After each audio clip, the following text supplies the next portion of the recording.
You're watching Inside Automotive with Jim Fitzpatrick.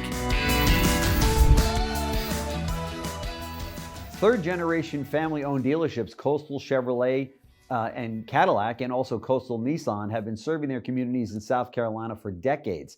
Today, we're catching up with dealer principal and general manager Brooke English Guy to get an update on business operations today, and we'll also get her thoughts on EVs and where that stands in her market there in South Carolina. So, Brooke, thank you so much for joining us once again on the show. Thank you for having me. I'm excited. Sure. Last time we talked, there was a lot going on. Now, there's always a lot going on in the industry, but you were challenged with inventory shortages and such, as the whole industry was. But I'm assuming those inventory shortages are far beyond you now, and you maybe even have the other problem of too much inventory, as a lot of dealers have reported. Yeah, we definitely have a better inventory, but like you said, I could get as many cars pretty much as I want at this point. So I try to keep it dialed in, though. That's right. That's right. How are things at the dealership, though? How's business today? Business is good. We actually finished the month selling one more unit than last year. So, at least it's not down. One unit up is a win for us. So Sure. Things are going good despite, I feel like in the year of a election, it can be kind of up and down. You just never know how customers are going to react. But it's actually been pretty good for us. We're growing. We're hiring more people. And we just have got to the point where all of our salespeople are selling about 20 or more cars a month. So for us, that just means there's more opportunities for us to help more people. Yeah, that's probably good news and bad news, right? I mean, Yes. It's great to have a team where they're averaging 20 cars a month, but I'm sure as a dealer principal, you're going, wait a minute, maybe we need more people, right? Yes, absolutely. And that's what we've done. We've brought 4 people on board and hope to bring on a few more. And it's great. Some of the guys aren't so happy about that, but at the same time, our Saturdays have been so busy that we have seen where we have to basically turn people away. And as a dealer, that's like worst nightmare. You don't want that to happen. Right. So that's why we decided, hey, we got to get the sales staff pumped up. So Sure. Yep. Sure. So then the business is still very, very strong. I mean, to be turning people away or have a lot full of customers on Saturday. It's interesting because everyone, is so concerned and focused on these interest rates. And yes, they are high, but it doesn't seem to slow the retail automotive industry down that much, right? Right, exactly. And that's great for us. We're in a needs-based business, especially where we live. People have to have vehicles. There's public transportation, but it's not anywhere like a metro, So Yeah. people have to have something to get to and from work and their livelihoods. Right. But having said that, and I agree with you, they do. I'm sure you get into trade-ins all the time to appraise them and ask yourself, I wonder why these people are trading this car in. It's only got 40,000 miles on it. There's still a lot of life left. It's a beautiful car. The technology is incredible. It's interesting to me that consumers in a market like this with higher interest rates still, want that new car after 3 or 3.5 years of driving their existing car. There's not a real hard reason to trade other than just the desire to buy a new car. Well, I think buying a new car most of the time is never a need. It's just a want. People, it's the land of America. People, it's just you can do kind of what you want. And if you want something newer, then by golly, if you can afford it, then, people are just going to make sense of it because it's excitement. Buying a car is exciting. Most people aren't logical buyers. They're emotional buyers. And That's right. That's what makes the car business keep going around, because if everybody was logical, then they may not be buying right now. But at the same time, it's like we use the logic of, hey, yes, interest rates might be not the best right now, but by waiting, inflation, we know every single year the car prices just go up. They don't usually go down. So that's what we use too. And it makes sense because it's just look at history, look at the facts. It's just the truth. So Sure. Having said that, affordability is at the top of every dealer's mind, and of course OEMs as well, where the average price of a new car is almost $50,000.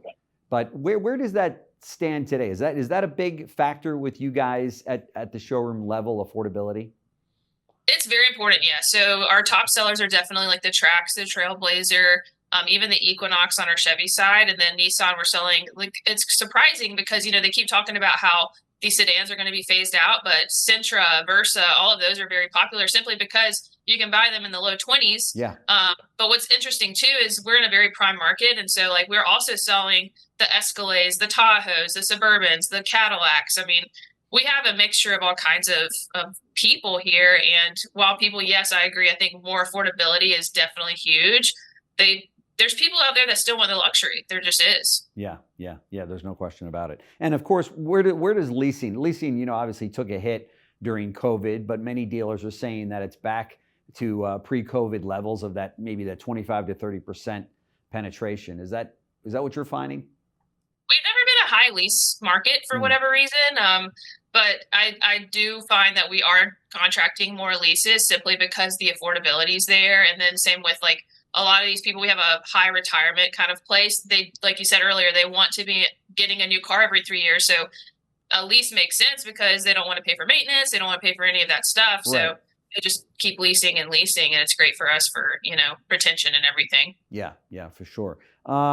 Give us your take on electrification. Many dealers have said, hey, this thing has gone way too fast. We don't have the consumers that want EVs at this level. It seems as though hybrids and plug-in hybrids have really kind of come to the forefront, while complete EV is not as much in demand as the OEMs thought it would be. So even they're, dialing back their projections. But where does it stand for you in your market there in South Carolina?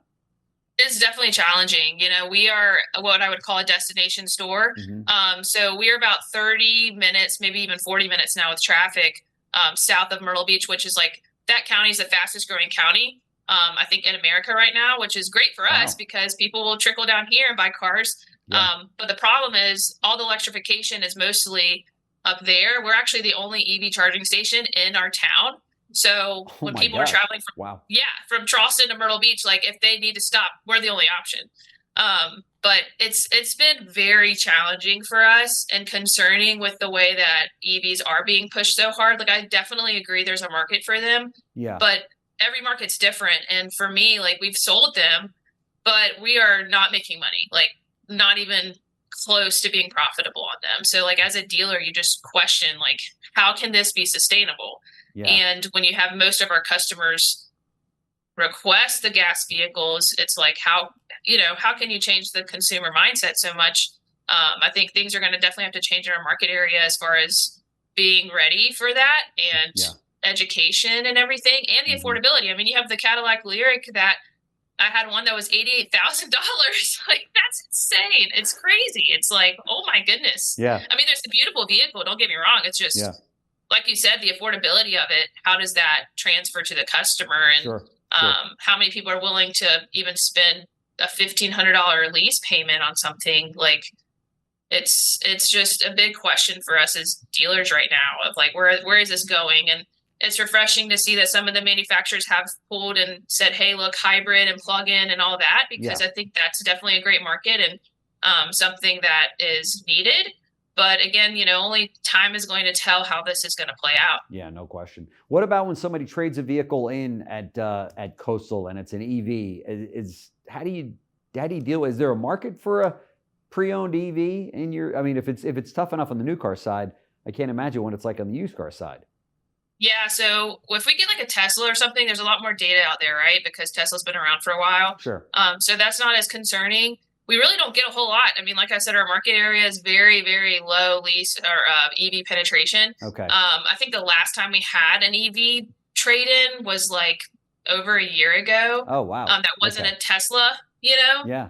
But it was like a Ford Bronco, or not Bronco, the or what's the new one? The little sedan. But we just didn't. We had to call multiple people. We had to kind of have a way out if wholesaling it immediately just to make sure because you just don't know what you're getting yourself into. Yeah. And it's just very, very risky, I would say. Yeah. You could hit the car $5,000 wrong very quickly, or maybe more, depending on, how, the model year. Yeah. Right? And I will say this, we've had a couple of plug-in hybrids and at the EV tax credit. That's really great for affordability because if it hasn't been used yet, I put some deals together with those because, $4,000, for instance, I will say a lot of dealers are kind of targeting that in their certain markets and doing very well with it. For us, we've tried it a little bit. It's just most of the time we don't come out on the other side in a positive way, but I see where it can definitely benefit the consumer because they can write that off or whatever, you know? Sure, sure. You mentioned that you beat I think you said last month or last year by one car. Was it last month? Yeah, August to August, we Okay. beat it by one Oh, unit. Yeah. okay. Yeah. Year over year. In terms of the gross, when you compare the gross to last year, last August versus this one, I don't need any specific numbers, but many dealers I talk to say the grosses are way off, obviously because of inventories and such. But is that what you're finding as well? Yeah, it's definitely been off. It's been very challenging to be profitable this year, especially Yeah. like our used car inventory, and same with new. I mean, you know, like some cars we just have to really lose money on to move it. But Yeah. used cars definitely been challenging. But what's great is we've actually seen our per copy go up month over month consistently, like by $200 at least. So Okay. like that's a great trend. So hopefully that Yeah. keeps staying and just keeps going up. That would be awesome. Yes. Yeah. Yeah. No question about it. And in terms of the used car business, what does that look like at your stores today? As far as just the health of it and Yeah, everything. just in terms of getting the used cars that you want, and then of course the values seem to be all over the map in the last 6 months. It's like a roller coaster. One day they're up, next day they're down, next day they're up. It's been crazy. Yeah, so our strategy is kind of just to keep laying track, right? Like just to, regardless, unless it's like just crazy, doesn't make sense. Just trying to buy what, like we look at market day supply. So based off of, hey, is there a lot of this in the market or not? Yeah. And how many consumers are wanting this car or not? And that's how we make like our pricing matrix with like car offer. When we use them, it's targeted only on market day supply, low market day supply. Yeah. We are the lowest we've ever been for used car inventory. Just my brother, he's the pre-owned manager. He's just saying it is very challenging right now. Like a lot of the stuff out there does not make sense to buy. But recently we're just like, look, we just have to buy cars because for us to continue this volume and sustain it, we just won't get enough trades to, you know, Right. compensate for what we have or had in the past. So we haven't had a strategy recently of buying more cars. Yeah. And you could buy them out of the service lane, right? I mean, that's many dealers I talked to have said that they've done that successfully. Yeah, we've actually never done it successfully. As you know, there's tons of challenges with it, but we're hoping my GSM's helping my brother this month with a strategy with that, and so hopefully we can get something in place to acquire off the drive because, like you said, those cars are just like the cream of the crop, the best you can get. Sure. Here we are in September. How are you feeling about the last 4 months of the year? Do you think we'll close strong, or you think there's some headwinds? I think it's hard, obviously, to predict the future. Just given our data, it's trending in the right direction. So Yeah. I just anticipate as we keep the momentum going, it's only going to keep getting better. Mhm. I think that as the election approaches, you know, people will still be kind of weary and, you know, of what are they going to do with their money and spending and all that. But that's just the car business, how it's always been. It's just, you know, anytime there's election season, we've looked at the past, like the traffic goes a little bit down, et cetera. Sure. But I think it's going to end pretty good. Everything you know, I'm in a lot of groups and the trends seem to be going up in the right direction. And so I'm very, very hopeful that it will continue. Sure. And there's something to be said for a family-run dealership that is third generation. You guys have been there a long time. I'm sure you've got an extremely loyal base of customers, right?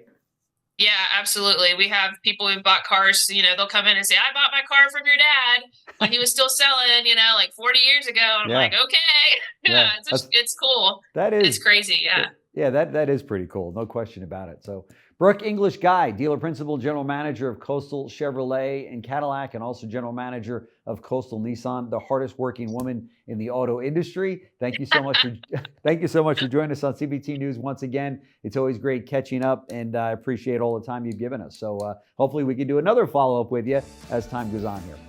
Yeah, that'd be great. I appreciate your time. Great. Thanks so much. Thanks for watching Inside Automotive with Jim Fitzpatrick.